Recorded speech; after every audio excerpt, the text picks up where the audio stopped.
भदोही में दूसरे जिले के जनप्रतिनिधियों की छलांग, क्या भदोही जिले की जनप्रतिनिधि विकलांग।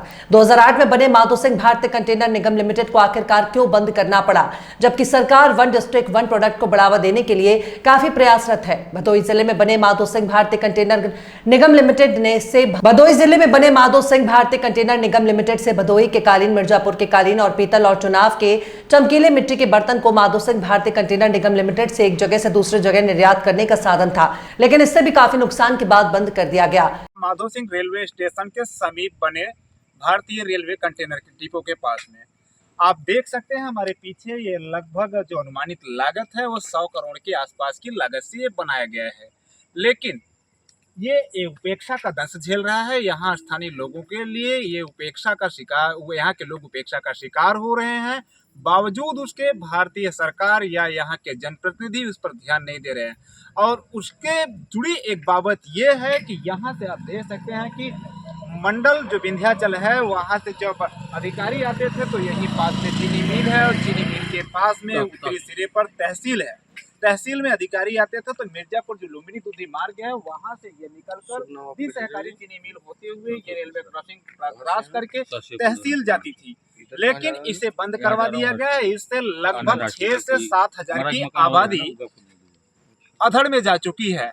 अब हम आपको बताना चाहेंगे कि जो इस तरफ आपको गांव दिखाई दे रहा है सहसेपुर या उससे सटे जो गांव दिखाई दे रहे हैं, अगर उन्हें प्रसव की असुविधा होती है तो उन्हें घूम के पुरुषोत्तमपुर होते हुए औराई से होकर औराई चौराहे से होते हुए आनंद हॉस्पिटल के पास से होकर तब यहाँ पर CHC औराई में आना होता है। लेकिन अगर ये फाटक बंद नहीं हुआ होता है तब मात्र 500 मीटर की दूरी हो जाती है। अब आप समझ सकते हैं कि आम जनमानस के लिए ये फाटक खुलना कितना जरूरी है। हमारे साथ जुड़ रहे हैं एक युवा व्यक्ति हैं जो औराई से ही हैं और औराई के बारे में काफ़ी कुछ जानते हैं। मैं उनसे चर्चा करूंगा इस कंटेनर डिपो और इस बंद रेलवे फाटक के बारे में। भाई साहब जी भाई साहब, कहना चाहेंगे? कहने को कुछ बचा ही नहीं है। जैसे हमारे भदोही जनपद में पहले बहुत कुछ रहा था, अभी खोखला हो चुका है। सारे बाहर के नेता आए और इसको चारागाह बना के लूट रहे हैं। बचा ही क्या है बोलने के लिए? हम क्या बोलें? कंटेनर डिपो में तो कोई घास भी नहीं उगी है कि यहाँ चारागाह बनाकर लूट जाएंगे, खा जाएंगे, चारा बना जाएंगे। मानसिकता की चारागाह है ये चारागाह। गाय गोरू की चारागाह की मैं बात नहीं कर रहा हूँ। यहाँ मानसिकता की चारागाह का मतलब इसको 100 करोड़ रुपए से बनाया गया था। यहाँ लूटपाट की चारागाह है, यहाँ भ्रष्टाचार का चारागाह है। एक रेलवे फाटक है जो यहाँ पर से देख सकते हैं बंद हो गया है। ये LD रोड से जुड़कर तहसील और चीनी मिल को जोड़ती थी, माधो सिंह स्टेशन और कंटेनर को जोड़ती थी।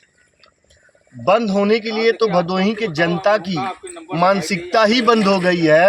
वो सोचना ही नहीं चाह रही है। अगर सोचती तो आज ये दशा पे नहीं रोती, और रो रही है तो उसको आंसू पोंछने वाला कोई नहीं दिख रहा है। जहाँ आप खड़े हैं पीछे अगर दक्षिणी सिरे पर जाएंगे तो सहसेपुर से सटे हुए तमाम गांव हैं, उमापुर, गोरीडीह, बहुत सारे गांव हैं और पास में CHC औराई है जहां पर प्रसवती महिला या फिर इलाज के लिए देर रात पीड़ितों को या फिर मरीजों को ले जाया जाता था। ये फाटक जब खुला रहता था तो CHC और उनके गाँव की दूरी 500 मीटर होती थी। बंद हो जाने के कारण लगभग 2 से 2.5 किलोमीटर की हो गई है। क्या कुछ कहना चाहेंगे? पहले समाज सेवी होते थे, वो जनता की सेवा करते थे। आज के समाज सेवी हो गए हैं सोशल मीडिया के सेवादार। मतलब वो कहीं दुखिया के पास पहुंचेंगे, कंबल ऐसे उड़ाएंगे कम, फोटो ज़्यादा खिंचाएंगे। तो इसलिए आज देश में समाज सेवियों की कहानी ही विलुप्त हो चुकी है। पहले समाज सेवी थे, देश में विकास होता था, सत्ता पक्ष विपक्ष लड़ती थी। आज हमारे जनपद को चारागाह बना लिया गया है और सिर्फ लूटने का काम किया जा रहा है।